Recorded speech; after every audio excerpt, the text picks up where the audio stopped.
Ok, très bien.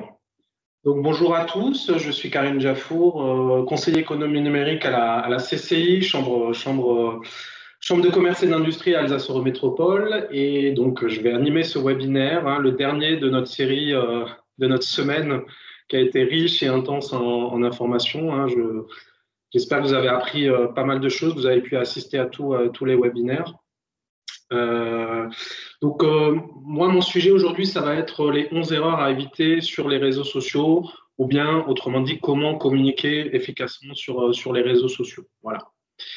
Donc, moi, je suis conseiller économie numérique à la CCI. Hein, pour ceux qui ne me connaissent pas, ma spécialité, c'est plutôt la communication web et réseaux sociaux. Donc, à la CCI, on propose des accompagnements individuels pour les entreprises, pour vous aider à mieux appréhender ces sujets-là et à les intégrer dans votre entreprise pour augmenter votre visibilité, développer votre chiffre d'affaires. Alors, pourquoi j'ai voulu faire présenter les choses comme ça? Alors, je vais juste passer la slide suivante où vous retrouvez mes coordonnées, enfin mon adresse mail et mes comptes sur les réseaux sociaux. Donc, je vous invite à me suivre éventuellement. Pourquoi j'ai voulu ce titre? C'est des erreurs. J'ai pris des exemples que je retrouve assez souvent chez les entreprises que je rencontre et que j'accompagne. C'est peut-être aussi des erreurs que vous avez commises qui ne vous ont pas permis forcément d'atteindre les résultats que vous escomptiez sur les réseaux sociaux. C'est pas grave, hein, mais effectivement, ça peut se résoudre. Donc, on va voir tout ça. Alors, ma présentation, elle est plutôt tournée entreprise qui travaille en B2C, plutôt vers des consommateurs finaux. Maintenant, ce que je vais dire, ça va aussi s'appliquer à du B2B. J'ai vu qu'il y a des entreprises dans les inscriptions, des entreprises industrielles ou du commerce de gros. Ne vous inquiétez pas, ça va aussi vous concerner, mais je vais quand même un tout petit peu plus focaliser sur deux réseaux sociaux en particulier, qui sont Facebook et Instagram, on les travaille plus en général quand on a une cible de particulier. En tout cas, je ne rentrerai pas dans les fonctionnalités de ces plateformes, de ces réseaux, parce que pour des questions de temps. Et surtout, il y a aussi, je vous renvoie, donc il y a eu des webinaires cette semaine, hein, ça ne vous a pas échappé. Il y a des sessions qui seront en replay à partir de la semaine prochaine, et notamment une session sur le social selling, qui, je pense, va être un peu plus focalisée sur l'aspect B2B, les entreprises qui travaillent pour d'autres entreprises. Moi, je parlerai quand même aujourd'hui de méthodologie, de fonctionnement des réseaux sociaux et de l'utilisation qu'on peut en faire dans un cadre professionnel. Voilà. Alors, ceci étant dit, je vais commencer sur un petit point général sur les réseaux sociaux que je fais assez souvent dans mes présentations. J'aime bien ce diaporama qui présente un petit peu les différents réseaux sociaux et leur utilisation, leur usage en fait. On comprend assez vite avec l'image du café l'usage de chaque réseau social. Voilà. Comme dit, aujourd'hui, je parlerai principalement de Facebook, Instagram, mais évidemment, je peux aussi, ce que je dis s'applique aussi à LinkedIn. Facebook, Instagram et LinkedIn, ce sont les principaux réseaux sociaux en termes d'utilisateurs, et c'est ceux que les entreprises que je vais accompagner vont utiliser le plus. Les autres restent quand même un petit peu plus marginaux dans leur nombre d'utilisateurs et dans leur utilisation. Voilà. Je ne l'ai pas dit, vous pouvez poser des questions hein, dans le chat. Hein. Évidemment, j'essaierai, enfin, je ne sais pas que j'essaierai, j'y répondrai en fin de présentation. Je répondrai à moi. Comme ça, c'est dit. Alors, quelques chiffres sur les réseaux sociaux. Ce sont des chiffres qui datent de mars 2019, mais qui sont encore assez d'actualité. Évidemment, ce qu'on voit, c'est que Facebook domine le marché. Alors, quand on parle de Facebook, hein, je pense que vous savez tous qu'on parle aussi d'Instagram, puisque Instagram a été racheté par Facebook il y a quelques années. Donc, Facebook, on parle d'univers Facebook avec Facebook, Instagram, voire même au-delà avec les outils de messagerie instantanée, WhatsApp et Messenger qui lui est intégré à Facebook.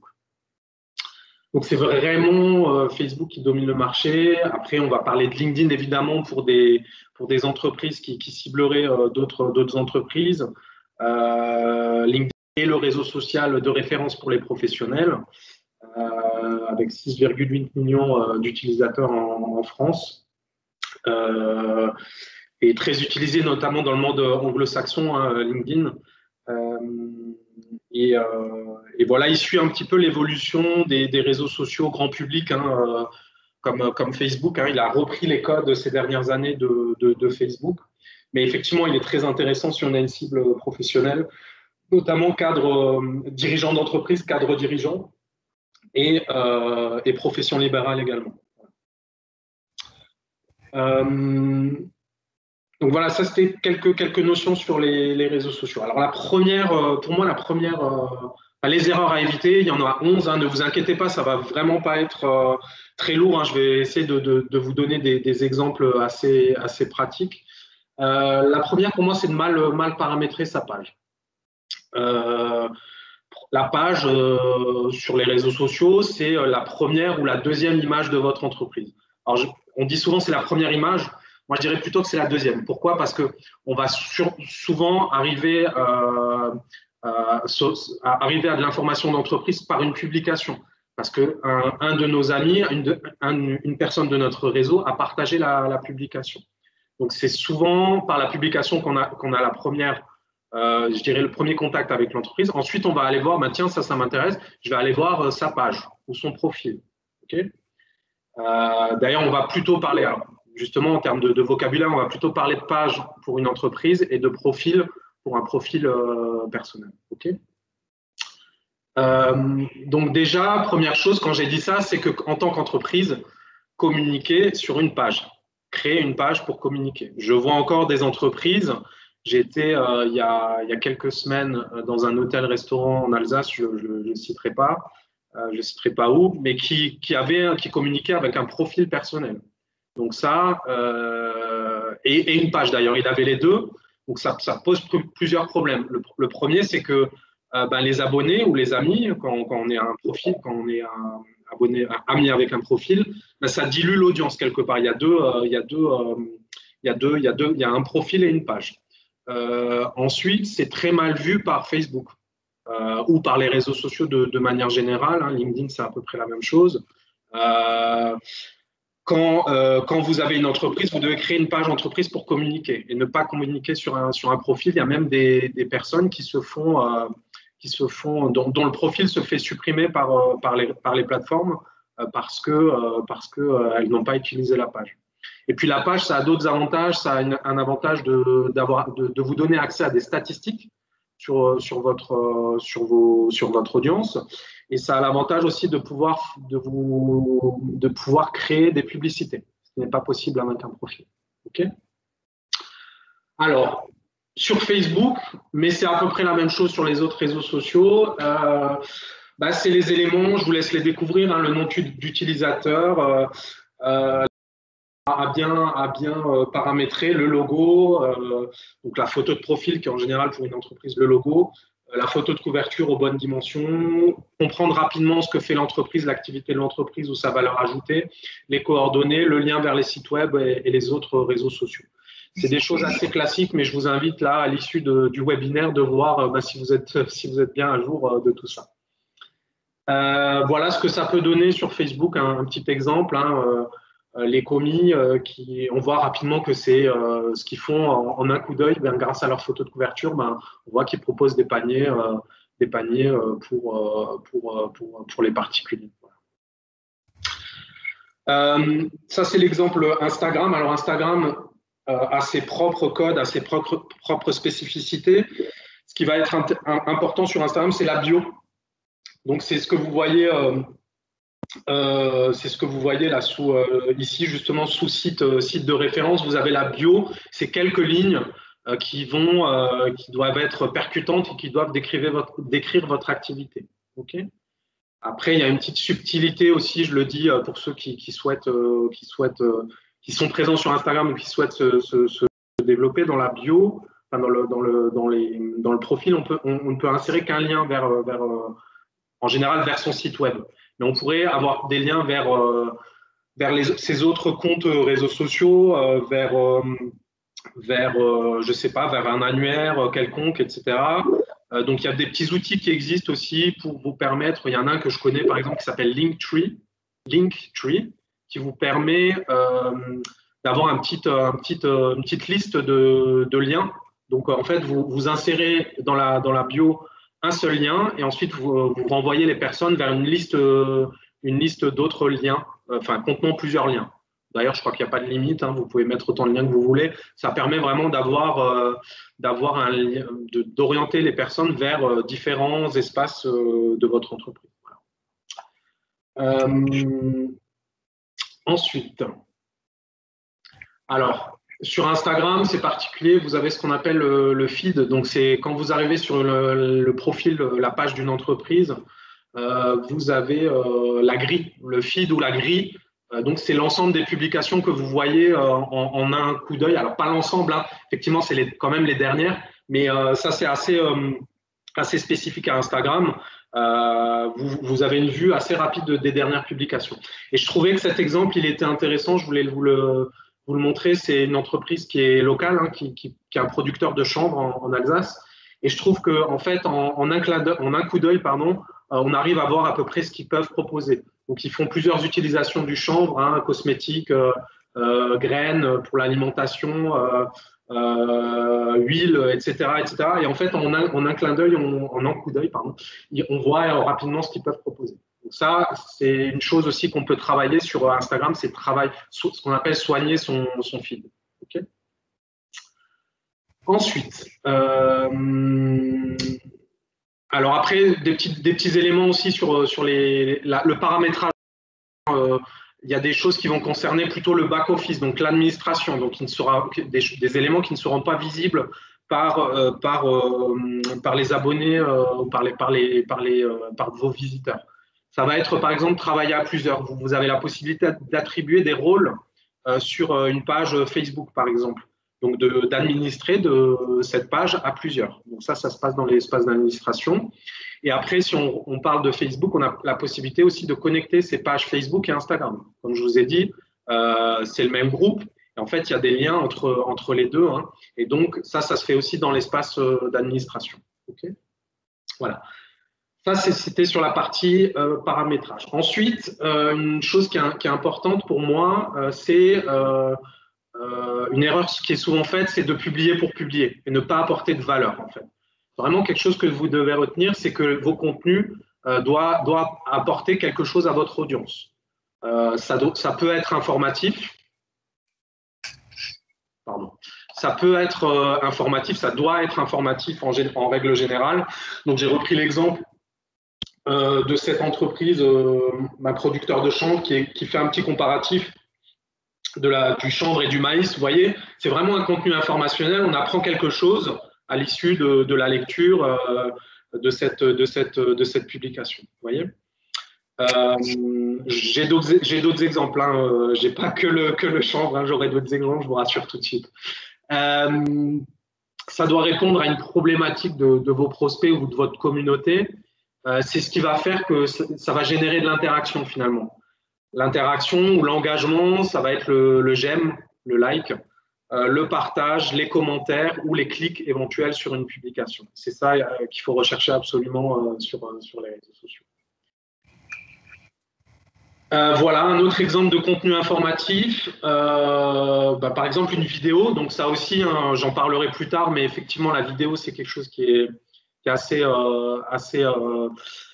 répandu sur les réseaux sociaux et qui amène de l'engagement. Donc là, par exemple, une vidéo pour expliquer, pour donner 3 conseils pour développer son activité. Elle est faite très rapidement, cette vidéo, avec un smartphone.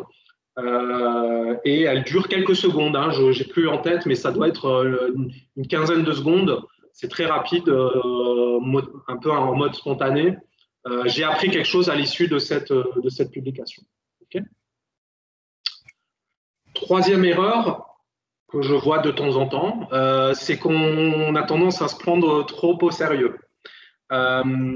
Alors, je vais parler d'abord de Facebook et Instagram. faut pas oublier que la tonalité, le ton sur Facebook et Instagram est plutôt fun. On est souvent, les utilisateurs sont dans un cadre de, je dirais, de loisirs. On va regarder ces réseaux sociaux entre midi et deux, ou le matin dans les transports, ou le soir, éventuellement après avoir mangé, après avoir couché les enfants. Donc, ce qu'on attend, c'est quelque chose de ludique, de divertissant. Donc, il y a des études qui ont été faites aussi sur les publications qui génèrent le plus d'engagement. Et il y a ce terme qui est ressorti d'edutain. Bon, c'est une étude américaine. Edutain, c'est une contraction de education et entertainment. C'est-à-dire informer, éduquer, mais de manière agréable, de manière ludique. Et c'est ça qui va faire que ça va générer de l'engagement et que finalement vous allez être de plus en plus visible auprès d'une communauté de plus en plus large. Donc là, je vous ai mis un exemple de la marque Kia, que vous connaissez probablement, qui a fait une petite publication humoristique en 2019 au moment des victoires de la musique avec les nominés, un lien entre les nominés et leur modèle. Donc miser sur l'humour, ça c'est quelque chose qui peut marcher. J'en profite également pour dire oups, pardon, je suis allé trop vite. J'en profite également pour montrer un autre exemple. Donc ça, c'est une entreprise qui est locale aussi, une épicerie fine qui est basée qui a des boutiques à Strasbourg et à Colmar, et dont les publications, je trouve, sont assez intéressantes. Donc là, je vous parlais du jeu. Effectivement, ça, le jeu, c'est quelque chose qui va marcher sur les réseaux sociaux. Forcément, on va faire le calcul et on va répondre en commentaire. Donc ça va générer de l'engagement et avoir un effet viral finalement. Surfer sur l'actualité, ça s'appelle le newsjacking. C'est le fait d'utiliser les moments, les fêtes de l'année, les événements. Là, il y a Halloween qui arrive, il va y avoir les fêtes de fin d'année. Utilisez ces moments-là aussi pour communiquer. Insérez-vous dans le calendrier de ces fêtes-là. Donc, à ce sujet, vous avez des calendriers social media ou réseaux sociaux qui existent sur le web. Vous tapez calendrier social media sur votre moteur de recherche préféré, vous trouverez des calendriers qui reprennent les grands temps forts de l'année ou les différentes fêtes, les grands événements. Vous pouvez aussi aller à contre-courant, ça c'est possible. J'ai rencontré un commerçant récemment qui m'a dit nous on fait plus de soldes depuis 2 ans. Ça peut aussi être de dire chez nous on fait pas de soldes et on explique pourquoi. Ou alors de dire chez nous c'est les soldes toute l'année. Voilà, c'est des exemples que je trouve, mais voilà, vous pouvez faire ça également. Alors attention quand même à l'opportunisme et par exemple, je donne un exemple, se rallier à une cause du moment, ça peut se retourner contre vous. Ça a été le cas là, notamment évidemment pendant la crise sanitaire où des entreprises, des marques ont fait des communications un peu maladroites qui étaient plus vues comme des opportunités commerciales. Et ça peut très vite se retourner en bad buzz. Ce qu'on appelle le bad buzz, c'est l'effet viral, le mauvais côté des réseaux sociaux, l'effet viral que peuvent prendre une mauvaise publication en fait et atteindre la réputation de l'entreprise. Ça concerne même des petites entreprises. Donc faites attention quand même sur les sujets que vous traitez. Voilà. Sachez enfin que les contenus qui génèrent de l'émotion, donc c'est ce qu'on disait, l'humour, le rire, la joie, tout ça, c'est quelque chose qui va générer plus d'engagement. C'est également issu d'études sur les réseaux sociaux. Surfer sur l'actualité, je l'ai déjà dit, je ne reviens pas dessus. Ensuite, 4e erreur à éviter, ne pas varier vos contenus. Alors, varier en termes de format, donc trouver un équilibre. Donc la petite illustration, je ne savais pas mieux, mais c'est l'équilibre fruits et légumes, donc l'image pour l'équilibre alimentaire. En termes de format, donc les formats qu'on peut trouver sur les réseaux sociaux, ça va être principalement photo, vidéo et texte. Varier photo et vidéo. Éviter le texte, moi je dis toujours éviter des publications avec simplement du texte. Mettez toujours un visuel, associez toujours un visuel à votre publication. Parce qu'effectivement, quand on navigue, je ne l'ai pas dit, mais on navigue soit par le fil d'actualité, sur les réseaux sociaux, soit par le format Stories, qu'on voit de plus en plus. Hein. Le format Story, pour ceux qui ne connaissent pas, ce sont des publications éphémères de 24 heures qui sont proposées en haut, souvent en haut du fil d'actualité. Et en fait, bon, on va retrouver principalement des photos, des vidéos, mais utiliser ces visuels parce que ça va accrocher l'œil, notamment dans le fil d'actualité. Okay, donc, ce qui se passe, c'est que faites-le aussi pour l'algorithme. Ces plateformes, que ce soit Facebook, Instagram ou LinkedIn, elles ont des algorithmes, donc des programmes qui vont classer l'information dans le fil d'actualité de vos abonnés, puisque vos abonnés sont abonnés ou sont amis avec d'autres pages ou d'autres profils. Donc, pour déterminer quel est l'ordre des publications, il y a un algorithme qui tourne. Et par exemple, je pense que ça vous parlera. Quand vous avez de l'interaction sur une photo, quand vous aimez une publication photo, ou quand vous avez une interaction sur une vidéo, Facebook ou la plateforme a tendance à vous proposer dans votre fil d'actualité des photos et des vidéos. C'est pour ça que vous, en tant qu'entreprise, vous allez avoir des personnes qui vont être sensibles aux vidéos, sensibles aux photos. C'est pour ça qu'il faut alterner les formats. OK ? Je vais juste boire un petit peu d'eau. Je suis désolé, mais parce que je sens que je suis en train de perdre ma voix, donc je voudrais tenir la distance.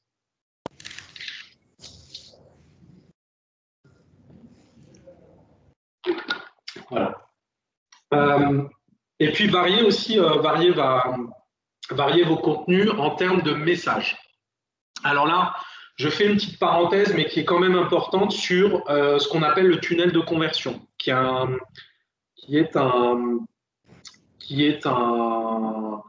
une méthodologie, on va dire, le parcours d'achat, le parcours client en fait, qui est connu dans les domaines de la vente et du marketing.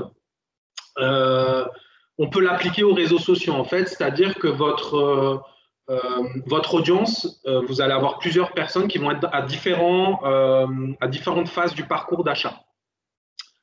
Donc, vous allez avoir besoin d'attirer leur attention, de les intéresser à votre produit ou à votre service, de leur donner des éléments leur permettant de choisir entre vous, plutôt vous, hein, que vos concurrents, et des éléments leur permettant de passer à l'action. Et en fait, quand vous créez vos messages, vos contenus, il faut penser à ces aspects-là. Il faut varier vos contenus selon la phase dans laquelle se trouve votre acheteur potentiel. Okay. Dernière chose, évitez de trop parler de votre entreprise ou de vos produits. Là aussi, je vois des entreprises qui travaillent encore de cette manière. Aujourd'hui, la communication des marques et des entreprises et ce qu'attendent les consommateurs, ça a un petit peu évolué, ça a beaucoup évolué même. On est plus dans la notion de storytelling, hein, que je pense que vous connaissez, le fait de raconter des histoires. Donc ça, je le dis toujours. Pensez aussi problématiques et besoins clients dans vos messages. Voilà. Et arrêtez de parler seulement de l'entreprise et de ses produits. On peut le faire, mais je dirais il faut trouver un juste équilibre. Okay. Ensuite, en 5, ne pas adapter vos vidéos aux réseaux sociaux. C'est une erreur que je vois assez souvent, que j'ai vu d'ailleurs dans une entreprise que j'ai accompagnée dans le domaine du maquillage. Hein. Mais peu importe, vous travaillez vos vidéos, ça peut avoir un coût, hein, de faire une vidéo, de la faire par un professionnel. Et en fait, elle est mal utilisée, mal exploitée sur les réseaux sociaux. Donc ça, il y a quelques règles quand même à connaître sur les vidéos, sur les réseaux sociaux. Sachant que je suis pas un spécialiste, il y a des spécialistes pour ça. Il y a d'ailleurs eu des webinaires. Il y a eu un webinaire cette semaine sur la vidéo, donc je vous renvoie éventuellement au replay où vous aurez plus d'éléments. Je parlais évidemment, je le redis, de la vidéo parce que c'est un format hyper répandu sur les réseaux sociaux et qui génère énormément, 3 à 4 fois plus d'engagement qu'une photo ou un texte, en fait. Hein. Donc, c'est pour ça que je focalise sur la vidéo.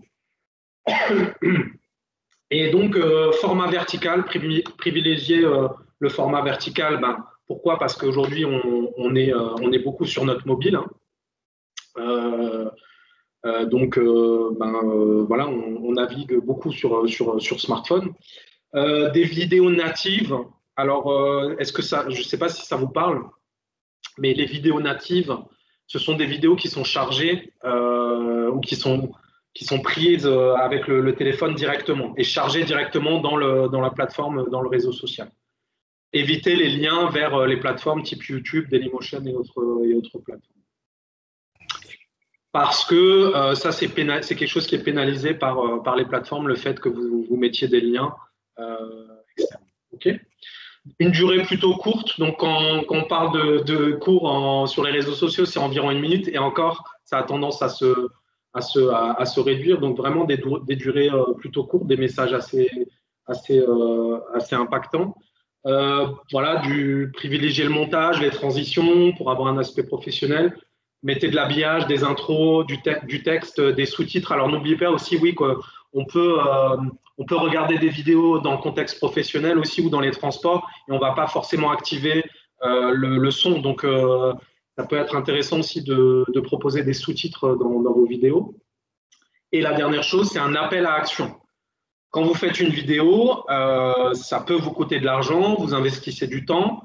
N'oubliez pas le message derrière la vidéo et si c'est renvoyé vers votre site de vente en ligne ou remplir un formulaire de devis, ben dites-le clairement ou mettez un bouton, ça peut être de le dire dans la vidéo ou alors de mettre un bouton directement sur la plateforme ou un lien dans votre statut. Voilà.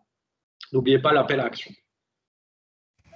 Alors, si vous voulez monter en compétence sur les formations, sur les vidéos, pardon, on a une formation qu'on propose à la CCI qui s'appelle Video School, qui vous permet de réaliser une vidéo avec votre smartphone de manière assez simple. Et on vous apprend à faire des bonnes prises de vue et à monter vos vidéos. Voilà. Donc ça, vous pouvez me contacter éventuellement pour avoir des informations là-dessus.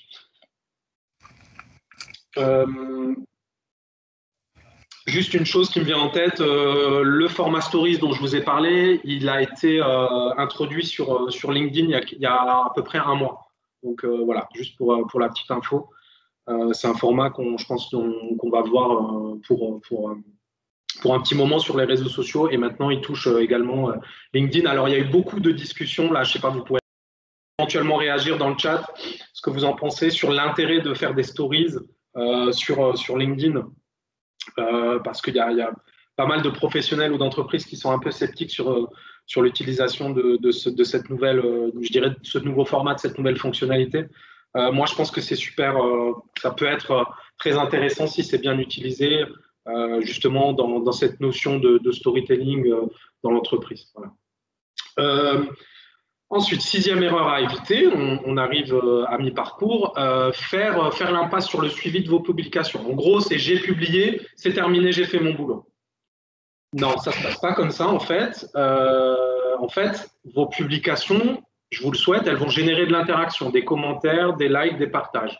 Donc, elles vont continuer à avoir une activité en fait, même une durée de vie. Donc, évidemment, suivez vos publications, répondez aux commentaires, remerciez les personnes pour leur partage, rentrez en contact avec votre communauté, vos prospects, vos clients. Alors, est-ce que vous pouvez juste couper mon micro, s'il vous plaît? Merci. Merci. Donc, alors, il y a deux éléments. C'est que ça vous permet d'allonger la durée de vie de vos publications. Le fait de répondre aux commentaires, par exemple. Durée de vie d'une publication sur les réseaux sociaux, assez courte, hein, à peu près 24 heures. Hein. Ça dépend des réseaux sociaux, parce qu'il y a des réseaux sociaux qui sont beaucoup plus sur le temps réel. Je pense notamment à quelques heures, hein, la durée de vie d'une publication.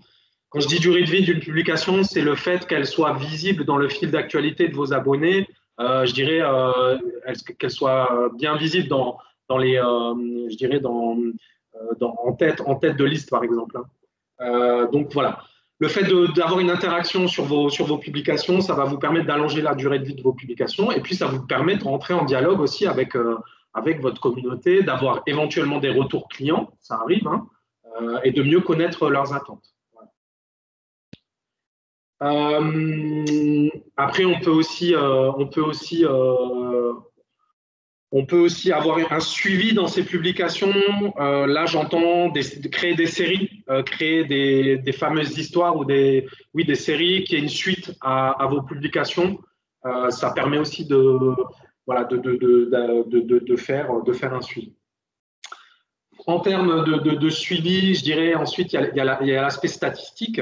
C'est-à-dire que j'ai lancé une publication, je veux voir un petit peu l'impact et aussi comment la communauté a réagi et voir si c'est une publication qui a fait plus de vues, par exemple, que ma précédente, voir un petit peu mon évolution.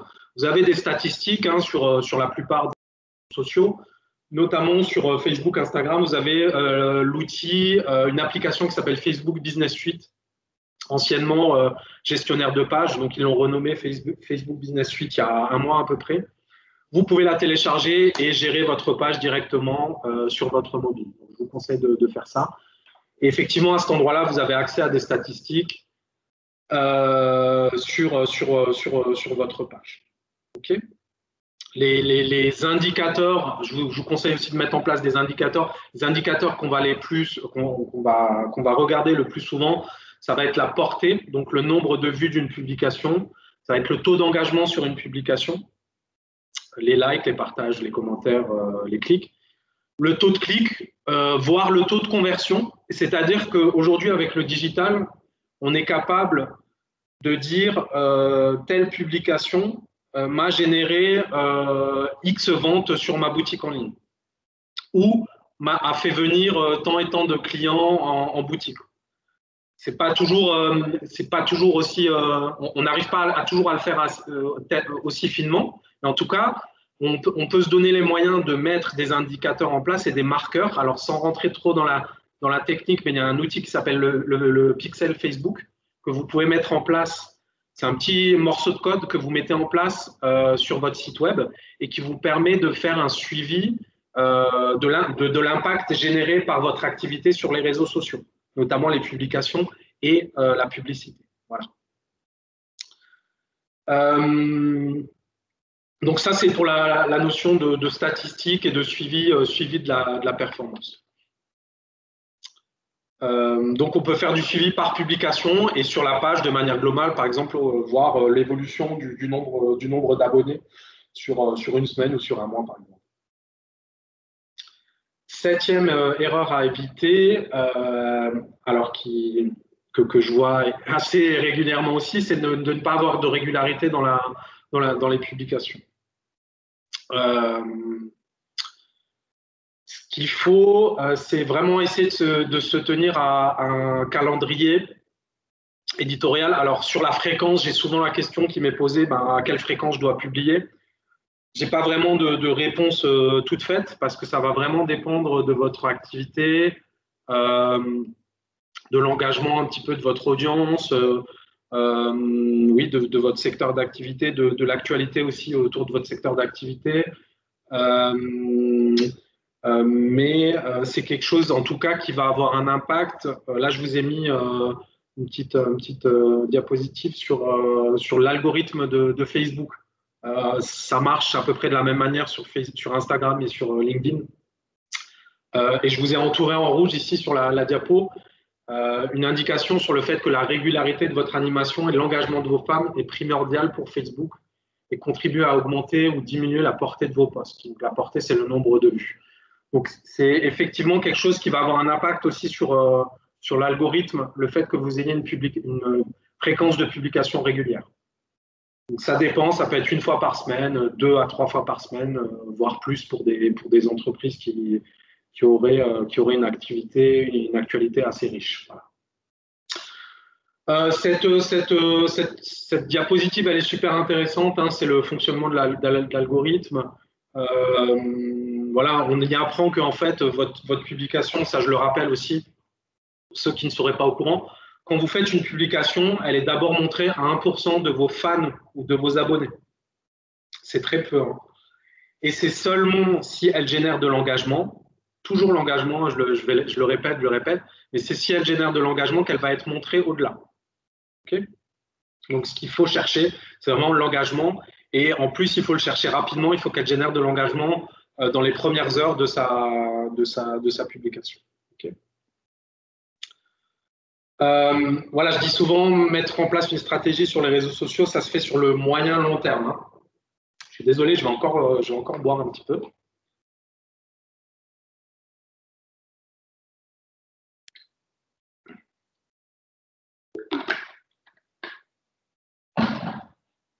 Pardon. Oui, donc c'est régularité, patience et cohérence hein, qu'il faut rechercher. Il peut y avoir des résultats au bout de quelques mois. Hein, ça arrive, il n'y a pas de formule magique.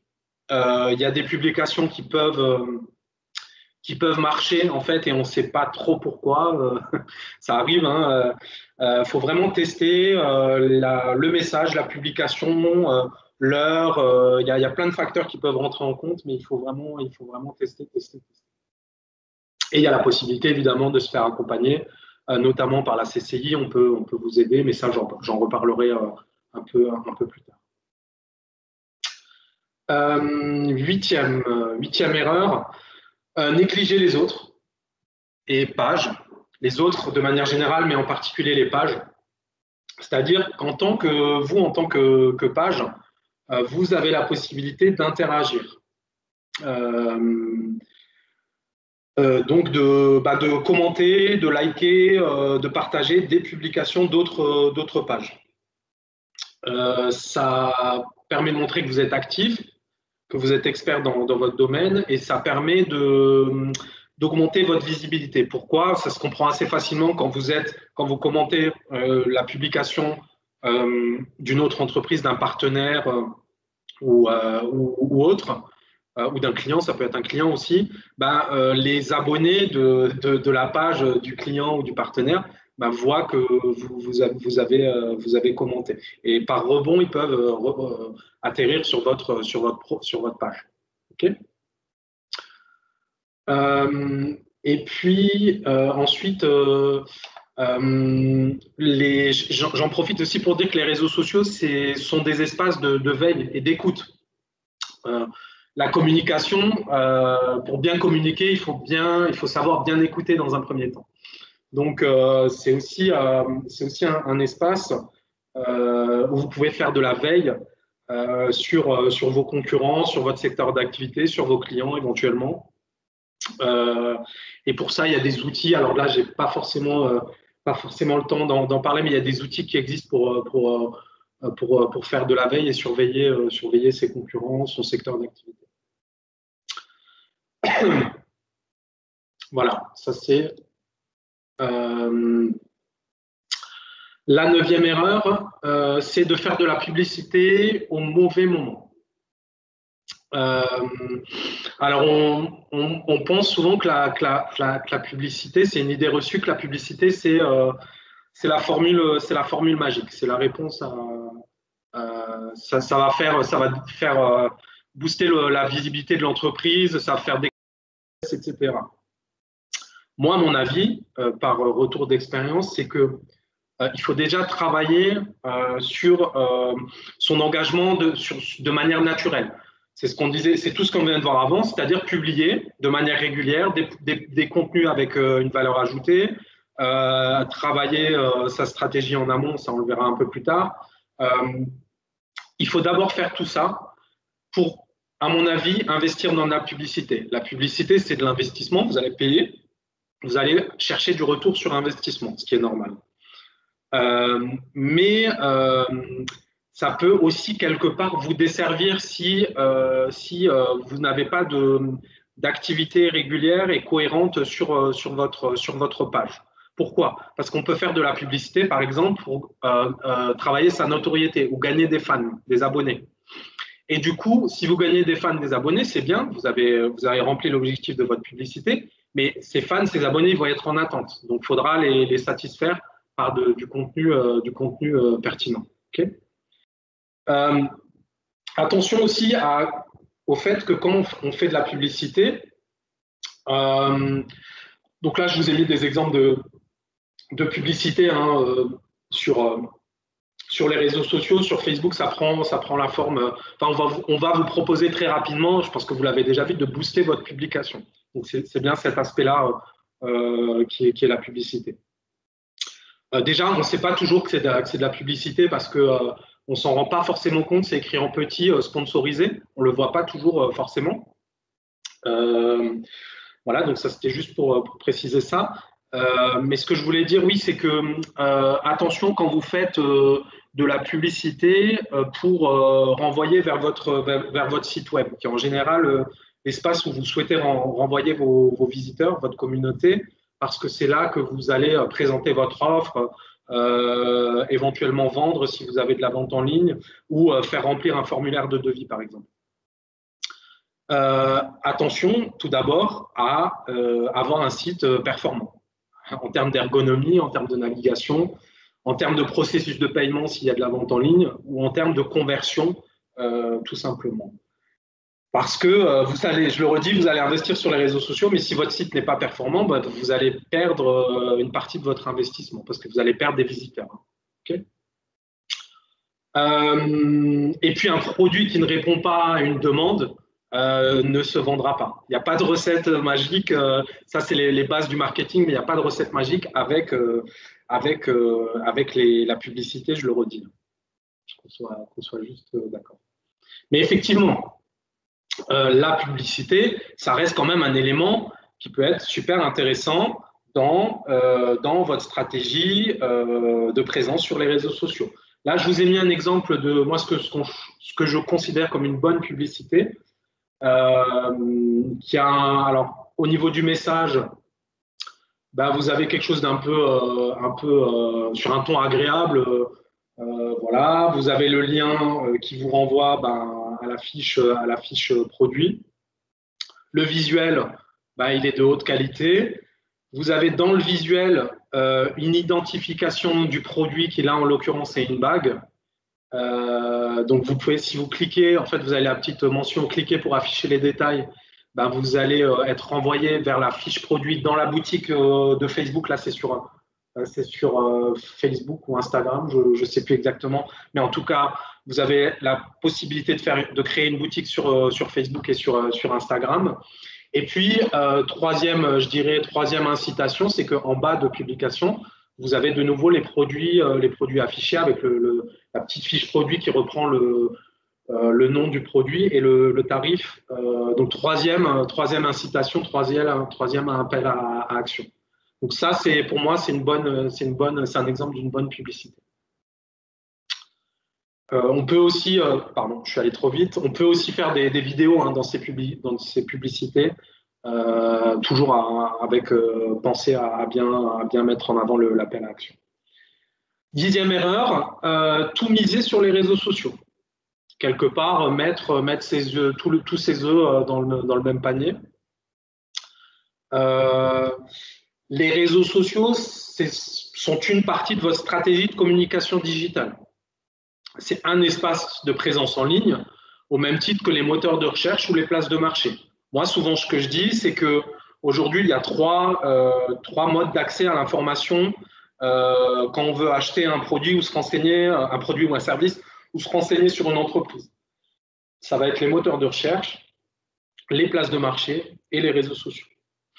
Donc, ça tombe bien, tous ces aspects-là. Aujourd'hui, je traite des réseaux sociaux, mais petite parenthèse de nouveau, on a traité dans cette semaine webinaire de la semaine 42, on a traité des aspects de visibilité sur les moteurs de recherche et sur Google notamment, et on a traité de la visibilité ou de la présence sur les marketplaces. Je vous renvoie aux webinaires qui seront disponibles en replay à partir de la semaine prochaine. Mais voilà, c'est juste pour vous dire, il y a d'autres espaces de présence en ligne, ne pas les négliger, parce que vous allez avoir plusieurs consommateurs, il n'y a pas un seul consommateur, et avec des habitudes et des habitudes de consommation et de navigation qui vont être différentes. Certains qui vont être sensibles aux réseaux sociaux, d'autres qui vont être sensibles aux moteurs de recherche, d'autres qui vont plus utiliser les marketplaces, les places de marché. OK ? Les réseaux sociaux, c'est un levier du marketing digital. Les autres, vous les avez sur ce schéma-là. Alors, je sais pas, ouais, je pense que vous le voyez bien, c'est un tout petit peu flouté, je m'en excuse. Mais voilà, vous avez d'autres leviers sur lesquels je vous invite fortement à travailler. L'ergonomie de votre site web, le référencement, l'emailing, les aspects de reciblage publicitaire, par exemple, c'est ces fameuses publicités qu'on va trouver, qu'on va proposer à des visiteurs de votre site web qui n'ont pas, que vous n'avez pas converti, qui n'ont pas finalisé sur votre site web. Ben, on va leur proposer des publicités ciblées sur d'autres espaces. Notamment, ça peut être les réseaux sociaux, mais sur d'autres sites, qui vont visiter suite aux visites, à la visite de votre site. Voilà, il y a d'autres éléments. Le content marketing, c'est tout ce qu'on va appeler le marketing de contenu. Donc, c'est basé sur du contenu à valeur ajoutée sur votre site ou sur un blog, par exemple. Donc, voilà, c'était juste pour vous dire, ne négligez pas les autres.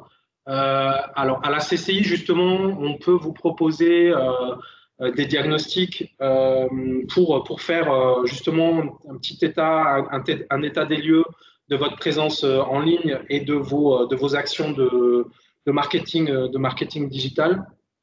On peut vous proposer ça à la CCI, donc vous pouvez me contacter si c'est quelque chose qui vous intéresse. La dernière erreur, 11e, je pense que j'ai à peu près fait le tour. Ça va être, pour moi, une des plus importantes, c'est de ne pas réfléchir à votre stratégie, en fait. Réfléchir à tout ça en amont, de se lancer sur les réseaux sociaux. Alors là, je ne vais pas trop rentrer dans le détail parce que ça a fait l'objet d'un précédent webinaire que vous retrouvez en replay sur la chaîne YouTube de la CCI d'ailleurs. J'avais détaillé cette méthodologie que je vous proposais, vraiment se poser, se fixer des objectifs, travailler son positionnement, ses cibles, quelles sont mes cibles prioritaires, la notion de persona marketing, de persona en marketing,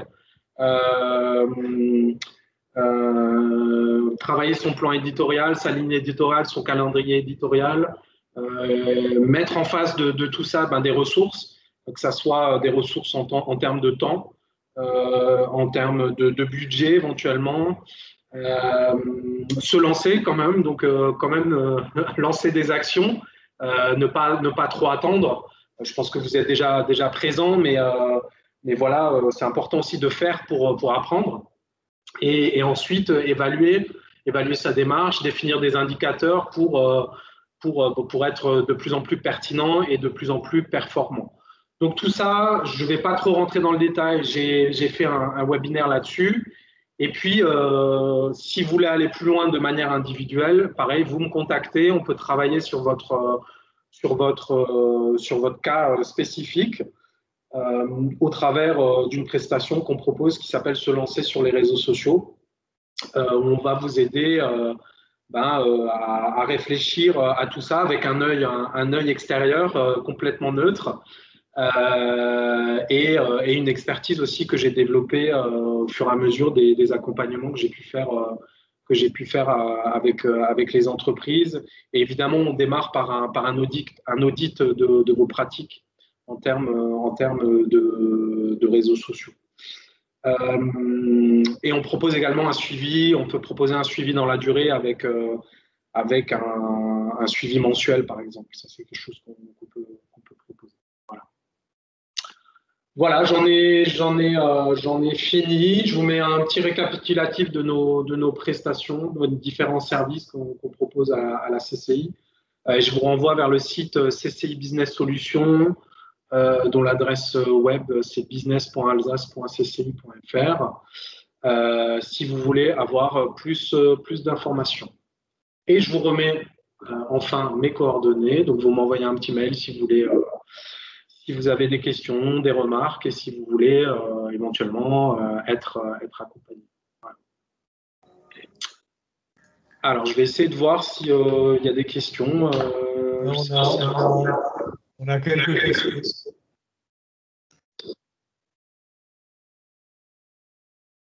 Alors, je prends les questions.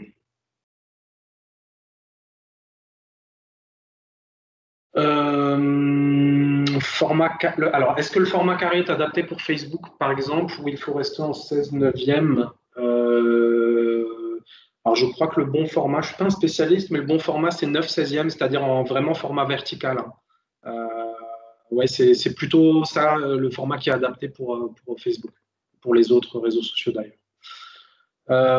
Connaissez-vous un outil de montage pour montage simple, pardon, pour montage et habillage simple et gratuit, s'il vous plaît? PlayPlay, donc comme ça se prononce, PlayPlay, que moi j'ai utilisé, qui est assez simple à prendre en main. On parle bien de vidéo, hein, je pense qu'on parle de montage vidéo, donc PlayPlay, il fera le boulot. Il y a WeVideo, donc W-E vidéo, qui permet aussi de faire des montages assez simples. Alors, ils sont gratuits jusqu'à un certain point, à vérifier. Ces outils, ils fonctionnent souvent sous le modèle freemium, hein, que vous connaissez probablement, c'est-à-dire que certaines fonctionnalités vont être gratuites ou certaines durées. Et après, vous avez une version payante, mais qui en général n'est pas très onéreuse. Donc, PlayPlay et WeVideo. Quand tu parles d'engagement pour une publicité sur Facebook, le like en fait partie. Oui, le like fait partie de l'engagement. Engagement, je répète, c'est like, partage, commentaire et éventuellement clic.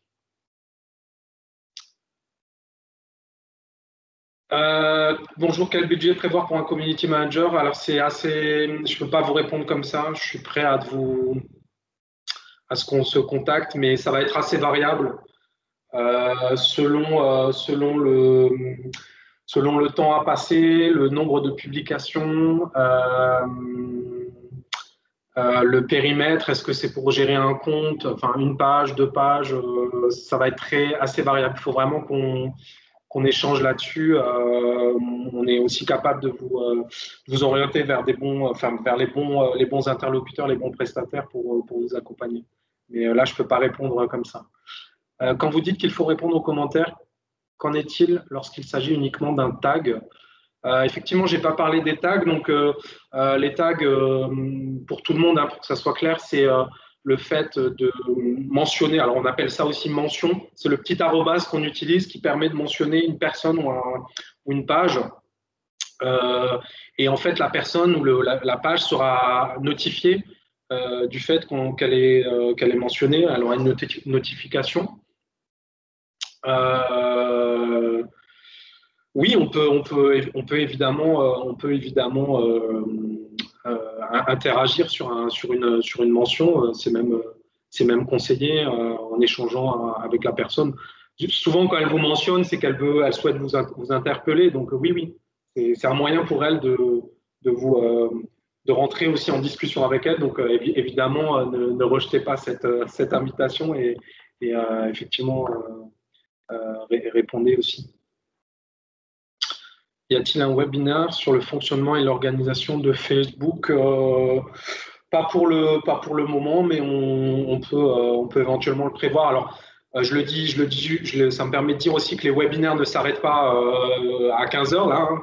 On a notre semaine 42 qui s'arrête, mais on va continuer, on va poursuivre les webinaires à la CCI. On a traditionnellement 2 webinaires par semaine. En général, les mardis et jeudis à 11h. Donc, effectivement, ça peut faire l'objet d'un prochain webinaire. Alors, regardez aussi sur la chaîne YouTube de la CCI. J'avais animé un webinaire qui s'appelle Être performant sur Facebook en 2020. C'était, je pense, en juillet 2020. Donc, ça reste d'actualité. Donc, vous pouvez regarder déjà ce replay.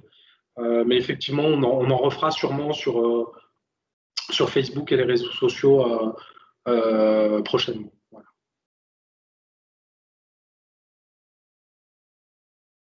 D'autres questions?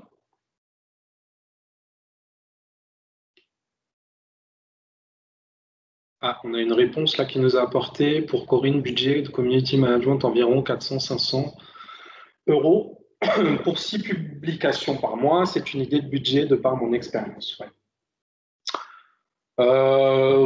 Oui, après, oui, bah voilà, après c'est merci pour le retour, Bernard. Après, c'est voilà, comme dit, c'est assez variable. Il faut essayer évidemment de solliciter plusieurs prestataires, que ce soit des agences ou des indépendants, pour voir un petit peu les différentes propositions. Je n'ai pas bien entendu, il y a des webinaires toutes les semaines. Oui, il y aura des webinaires toutes les semaines, les mardis et jeudis à 11 h. Avez-vous déjà fait un webinaire sur LinkedIn? Oui, vous le retrouvez sur la chaîne YouTube de la CCI en replay. Oui, mais ce n'était pas moi qui l'animais, c'était une consultante qui l'a animé. Oui.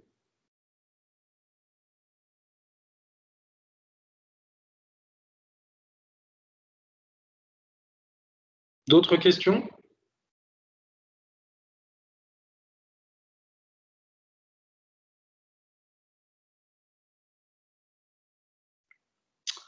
Combien de personnes d'une structure au maximum peuvent s'occuper des réseaux sociaux? Ben, c'est limité. Hein. Non,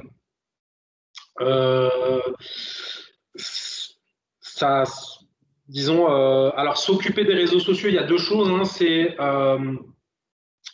gérer la page. Après, c'est effectivement, donc gérer la page, en général, on confie ça à un maximum de 2-3 personnes, hein, je dirais, pour aussi avoir une cohérence, hein, travailler évidemment de manière collaborative pour avoir une cohérence dans la stratégie. Après, c'est vrai que j'en ai pas parlé, notamment sur LinkedIn, ça se fait beaucoup.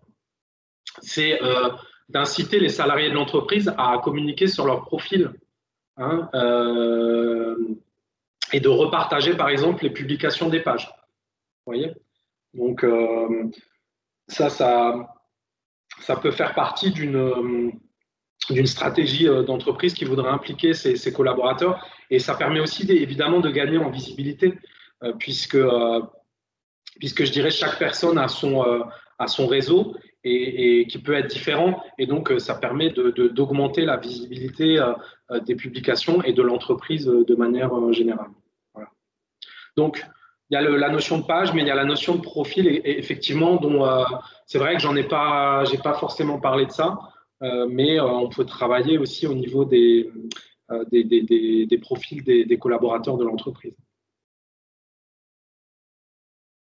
Donc pour la page, j'ai répondu, je pense, deux, trois personnes, ça me paraît bien. Après, ça dépend toujours de la taille de l'entreprise, hein, effectivement. Si vous êtes une PME ou une grande entreprise, ben, en général, c'est une équipe assez importante. Mais, voilà, je sais que la majorité des entreprises sont quand même des TPE, et souvent, je sais que c'est le chef d'entreprise qui a la main là-dessus, ou alors qui veut déléguer ça à un ou une de ses salariés. Donc souvent dans l'entreprise, c'est souvent une personne qui a plus d'appétence avec les réseaux sociaux qui va gérer ça. Mais c'est toujours, moi ce que je dis, c'est toujours bien que le chef d'entreprise garde un œil quand même sur cette partie qui fait partie, enfin sur cette partie qui est une partie intégrante de la communication. Donc, c'est comme si vous avez une boutique physique, c'est votre vitrine. Hein. Donc, votre vitrine, il faut avoir un œil dessus, parce que sinon, vous ne ferez pas rentrer des visiteurs dans votre boutique. Donc, le chef d'entreprise, en tout cas, je le conseille fortement, doit garder un œil là-dessus. Au-delà, en plus, il peut y avoir d'autres aspects sur l'image de l'entreprise, etc. Donc, des aspects négatif, c'est déjà arrivé. Voilà, donc c'est quelque chose quand même à prendre en considération, quoi. Voilà. Ben, s'il y a encore d'autres questions, je peux encore en prendre. Sinon, on va se quitter là-dessus.